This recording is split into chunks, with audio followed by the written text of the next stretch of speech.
Okay, so let's move on to part two, and we're going to see something interesting happen here. But let me go over what happens in terms of EV when both opponents are locked. And at the time, this is how I thought I would respond to this particular opponent. And I also have it set up here so we can see how I thought he would respond to me. Anyway, we're going to see that I'm choosing to bet a third pot about 60% of the time, and my betting range is here in the light purple. So I'm betting my pairs, sets, and gut shots, and whatnot. Checking some hands around middle pair. Checking some of the ace-x hands, both suited and offsuit, and the small pocket pairs are going to be bet and checked with some frequency, and same thing as I mentioned with 9x. Alright, how I expected my opponent to respond to a third pot size bet is the following. Mostly calling, folding some of the ace 10x and some of the other ace x hands, raising with middle set, bottom set. I gave him some weak flush draws here as raises. Whether or not he does that, who knows, but let's see what happens with the EV when I set it up this way. Other raising hands are going to be the suited nut flush draws and the backdoor nut flush draws with various ace x's such as ace 10, ace 8, ace 7, etc. And so his frequency wise, he's calling a majority of the time, almost 60%, raising 10%. We'll compare that to optimal in a minute. Now, when I decide to bet 2/3 pots, which happens 10% of the time, he will respond in the following manner. Again, whether he does or not, it doesn't matter. This is just how I set it up so we can take a look at what happens in terms of EV. Top pair, good kicker. 2 pair, middle set, bottom set, and pocket threes, which I really doubt that he's going to do. But the reason that these hands can be good raises, and by these hands I mean pocket threes and pocket deuces, is they're going to get better pocket pairs to fold, namely 5s, 6s, and 7s. We'll check that out, and well, actually, let's take a look. Most of this, again, this is node lock, but when we look at the optimal response, we'll see that we'll probably see that these are going to fold. All right. Now, notice that the EV here for the in-position player, which is me, is 24-16 in a pot of 45, and the small blind's EV is 18-12. So he's fighting for a minuscule amount more than he actually put into the pot.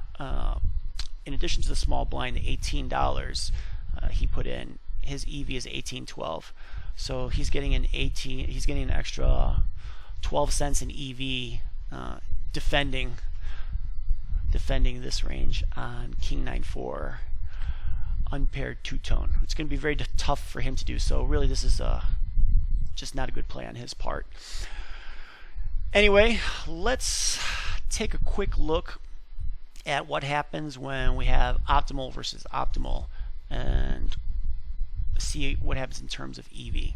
So you'll notice here that in the optimal situation, optimal versus optimal, the EV goes down for the out of position player than locked versus locked. And part of the reason that the EV goes down is that in optimal versus optimal, the in position player is going to construct his betting range better than I did.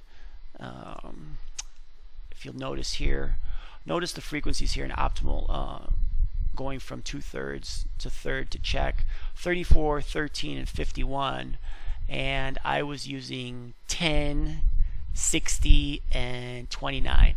So in the optimal, notice he's checking back a little more than half the time, and he's using the pot or a third pot bet much much less than I was. And when he's using the 2/3 pot bet much more than I was. What was it? 34%. Yeah. So these are flipped. So in an optimal situation, it's much better versus an optimal opponent to play it this way. Notice that for the in position player, EV here, 2497, the optimal, is better than how I had it locked, 2416.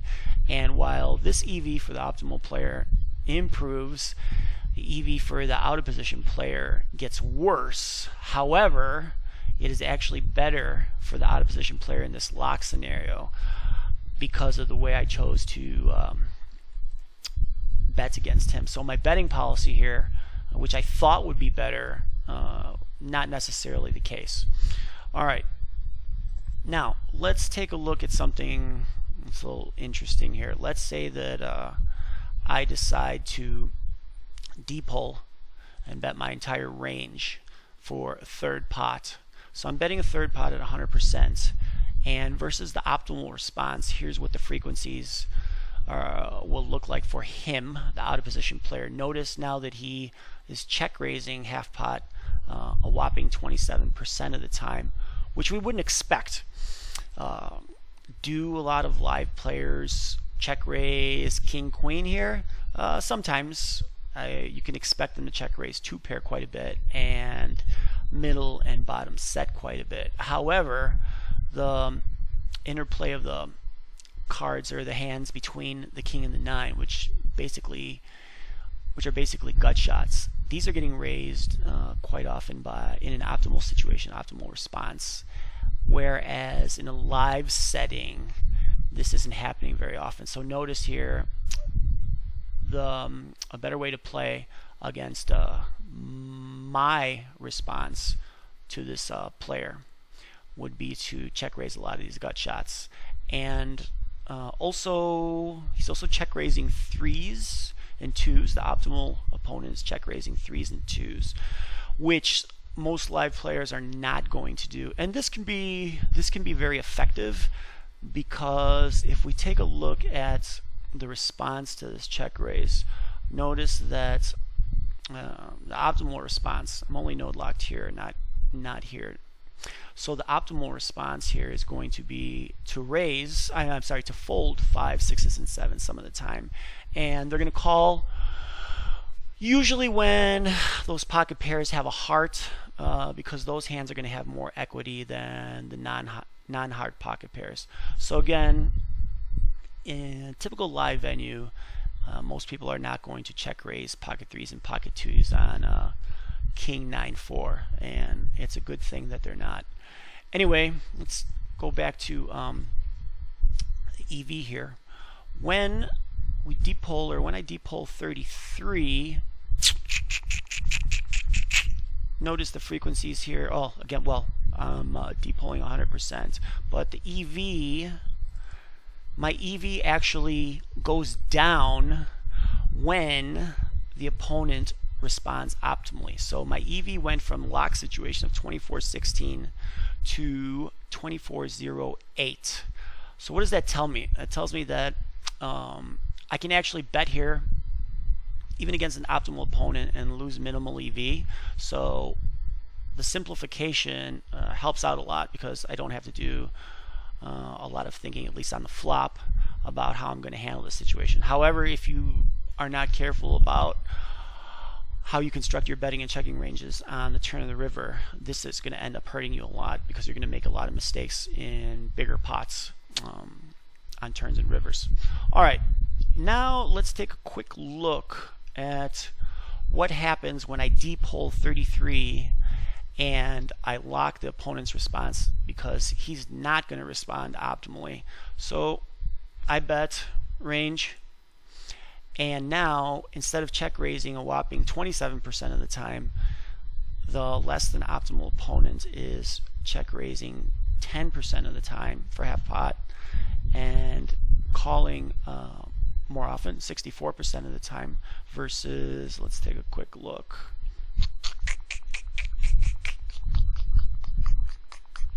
Depol 33, 47% of the time for the optimal response, as opposed to 64%. Okay, so the locked opponent is clearly playing poorly here versus what I'm doing, and versus the depol 33. And interestingly enough, let's take a look at the changes in EV.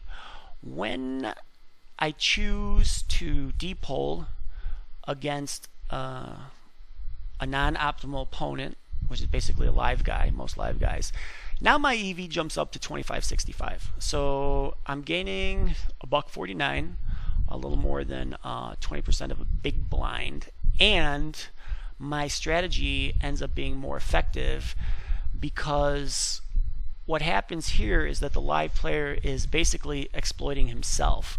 So this is good to know as far as the deep hole 33.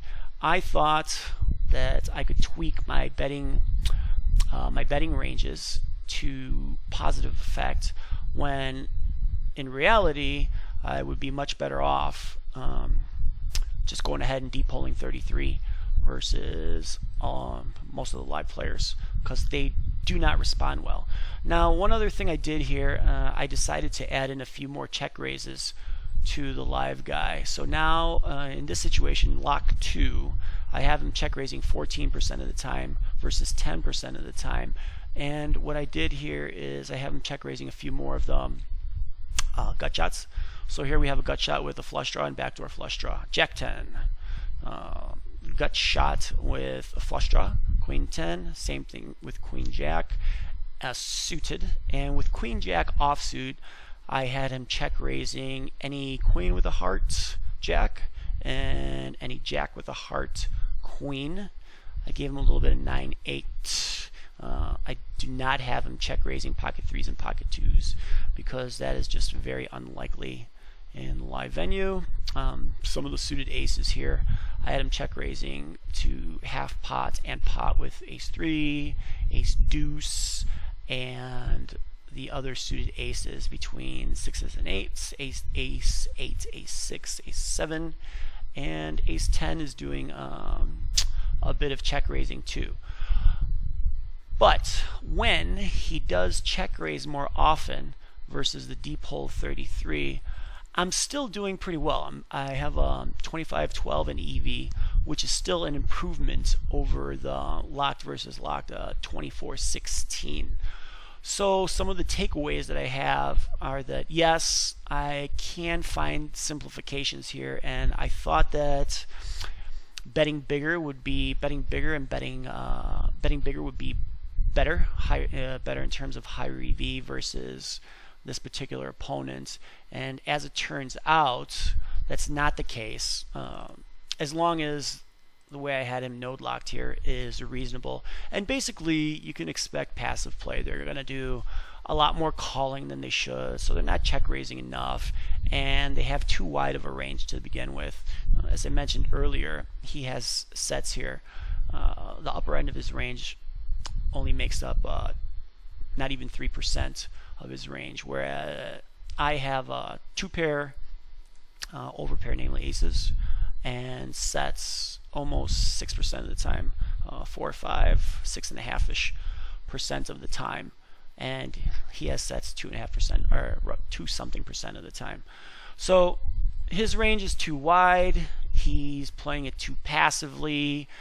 I can go ahead and depole range versus this guy and see an improvement over any tweaks that I make to my betting policy, thinking that I'm gonna get myself more EV. Now, is this gonna happen across all flops? No, definitely not. This just happens to be a pretty good one for me, namely because I'm gonna have all the strong King X hands and the Broadway hands that I do have in my range, which are basically all of them, are going to come in very handy against a passive opponent who's not going to apply a lot of pressure and who's going to fold a lot post flop, after the flop, who's going to check call the flop and fold on a lot of turns when he basically cannot continue because his range is too wide and too weak. All right, that's it.